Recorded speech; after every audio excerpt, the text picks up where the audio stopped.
Gagasan itu asupan pokok demokrasi berkualitas. Gagasan mesti dipertarungkan. Yang terbaik akan menang. Semakin banyak politik gagasan mengisi panggung, politik identitas tak punya tempat bernaung. Simak Gagasan UKI. Assalamualaikum warahmatullahi wabarakatuh. Salam sejahtera untuk kita semua. Om Swastiastu, Namo Buddhaya, salam kebajikan. Teman-teman, beberapa hari terakhir kita dihebohkan dengan adanya sosok Ganjar Pranowo dalam tayangan azan di sebuah stasiun TV swasta nasional. Tentu keberadaan Pak Ganjar Pranowo dalam azan ini menuai pro dan kontra. Bahkan ada yang mengatakan bahwa adanya sosok Ganjar Pranowo dalam azan ini adalah politik identitas. Betulkah demikian? Sebagai orang yang sangat menolak keberadaan politik identitas, saya sangat tertarik untuk membahas ini. Sebelum kita bahas sebagai konteks, saya ingin teman-teman tahu bahwa Pak Ganjar ditampilkan dalam sebuah tayangan azan yang sedang melakukan ibadah sholat dan mengambil air wudhu. Pak Ganjar tidak tampil penuh dalam tayangan azan tersebut. Oke, yuk mari kita ulas. Teman-teman, pertama adalah soal apakah ini iklan apa bukan. Begini, apakah ini iklan apa bukan, itu soal niat dari yang menampilkan Pak Ganjar dalam tayangan azan tersebut. Tapi saya adalah seorang demografer. Saya membaca pola. Teman-teman, kita sama-sama tahu bahwa RCTI, stasiun TV swasta yang menayangkan tayangan azan yang ada Pak Ganjar itu adalah bagian dari MNC Group. Sementara MNC Group, saham mayoritasnya dimiliki oleh Pak Haritanu, Ketua Umum Partai Perindo. Dan kita sama-sama tahu bahwa Partai Perindo adalah pendukung Pak Ganjar yang tergabung dalam koalisi pengusung Pak Ganjar Pranowo. Jadi kalau bagi saya, benang merahnya kelihatan. Unsur mengiklankan Pak Ganjar melalui tayangan azan ini ya, memang cukup jelas kok. Jadi terkait apakah ini iklan apa bukan, buat saya nggak terlalu menarik sebetulnya untuk diperdebatkan. Yang menarik adalah, kalau tayangan azan ini memang betul wujud mengiklankan Pak Ganjar, apakah ini lantas disebut politisasi agama? Teman-teman, sebenarnya kalau kita buka literatur, politisasi agama itu adalah sebuah istilah yang multitafsir lah. Pak Saiful Mujani misalnya mengatakan bahwa politisasi agama itu mencakup menggunakan simbol-simbol agama untuk keuntungan elektoral. Beliau, akan tetapi, mengatakan bahwa praktik politisasi agama yang berada di level afirmasi identitas si calon itu nggak tergolong politisasi agama yang merusak tatanan masyarakat ataupun tumbuh kembang demokrasi. Misalnya, menampilkan seorang politisi sedang beribadah, itu tidak merusak. Namun politisasi agama yang sudah membawa narasi peperangan, itu yang merusak. Ada juga literatur yang mengatakan bahwa kita harus bisa membedakan politik identitas atau politisasi agama ya dengan identitas politik. Saya pernah berdiskusi dengan seorang pengamat politik yang integritasnya nggak lagi kita ragukan, yaitu Bang Ray Rangkuti. Bahwa menampilkan identitas kandidat itu bukan politisasi agama.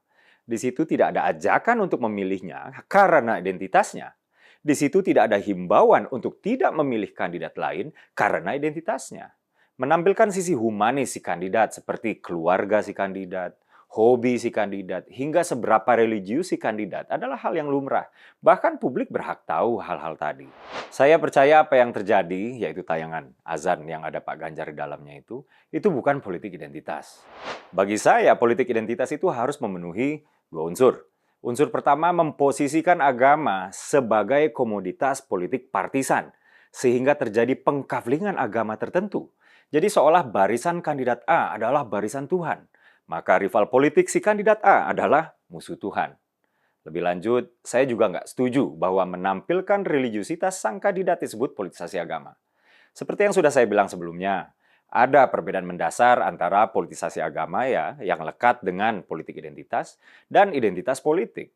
Nah, terkait dengan identitas politik, identitas seseorang kandidat memang harus dibuka seterbuka-terbukanya. Seorang calon pemimpin itu bukan sekedar pekerja kantoran biasa yang kehidupan pribadinya sampai dengan level tertentu ya, bukan menjadi ranah publik. Publik berhak tahu sisi humanis si kandidat seperti yang saya katakan tadi. Kedua, politisasi agama itu disertai ajakan untuk memilih karena agama. Konsekuensi dari memframing bahwa si kandidat itu adalah mewakili agama tertentu, maka otomatis ada semacam ajakan untuk memilihnya karena agamanya. Dan ini berbeda dengan menampilkan religiusitas si kandidat. Di level ekstrim, cara seperti ini menggunakan narasi peperangan. Ayat-ayat yang dimunculkan juga ayat-ayat tentang peperangan. Walaupun pemilu itu pesta, bukan perang. Perbedaan warna dalam pemilu itu adalah kekayaan untuk dirayakan, bukan untuk jadi sumber konflik antara pemeluk agama. Ini sangat jelas terjadi pada Pilkada DKI 2017, di mana ruang-ruang demokrasi diisi dengan sentimen agama, hingga di level penolakan pendukung kandidat tertentu di rumah ibadah, pelarangan ritual jenazah pendukung tertentu, hingga anak-anak kecil di jalanan memekikan bunuh, bunuh untuk kandidat tertentu. Dan tayangan video Pak Ganjar nggak memenuhi ini semua. Kesimpulan saya, secara objektif, sulit untuk tidak melihat tayangan azan ini sebagai iklan. Iklan yang menampilkan religiusitas Pak Ganjar. Salah atau tidaknya, karena saya nggak paham aturan penyiaran, saya nggak bisa berkomentar. Tapi yang pasti, mengatakan ini sebagai politisasi agama adalah sebuah penggiringan opini hiperbola yang kejam. Bahkan biasanya mereka yang sangat bernafsu mengaburkan perbedaan identitas politik dan politik identitas adalah si pelaku politik identitas itu sendiri, pelaku politisasi agama itu sendiri. Agar tercipta kesan kalau kamu aja boleh, kami kan juga boleh. Padahal apa yang dibolehkan itu berbeda. Memang membuat bingung publik itu adalah sebuah propaganda kok.